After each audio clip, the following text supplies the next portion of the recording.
ჩაფხუტი ესე არასდროს არ დაიფაროთ.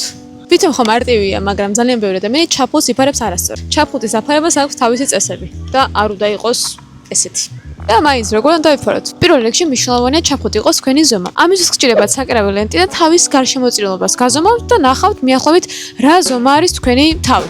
ეხლა რა ხდება? უკან აქვს ერთად ესეთი მომჭერი და მომშვები. ამას თუ დაიფარავთ ესე ყანყალებ. დამატებით ზომის გაგებაში გეხმარებათ ესეთი რაღაც. ხელებს გადმოწევთ წინ და ჩაფხუტი თუ გივარდებათ, ესე იგი მოსაჭერია. დაიფარებთ, უკან იწყებთ ესეთ მოჭერას. და უკვე გრძნობ, რომ ჩაფხუტი ესე უჭერს რა. რომ მოუჭერ კარგად, და ვიგრძნობ, რომ ესე ძალიან აღარ ყანყალებს, ისე გადმოწევ ხელებს. თავსაც გადმოწევ, არ მივარდება. ესე იგი უკვე ჩემი ზომა. ხა რა ხდება აქ? ამას აი 90% არ ითვალისწინებს. ესე კი შეკრავ, მაგრამ ეს სამკუთხედები არის არასწორად. თუნდა მოდიოდეს და არა მაგალითად აი აქ. ამას ესე გამოვწევ, აი ეს. მეორეს ნახეთ, აი აქეთ ხარ ეს მოდის რა, ძალიან ცუდი. ამას დავაგრძელებ, წინ წამოვიდა, ცოტა კიდე. მერე ისე ოდნავ ავწევ. აი აქ მაქვს ყური. შეკრვის დროს კი შევიკარი, მაგრამ ამ ხელას სივრცე არ უნდა მქონდეს დარჩენილი. ეხლა კაია.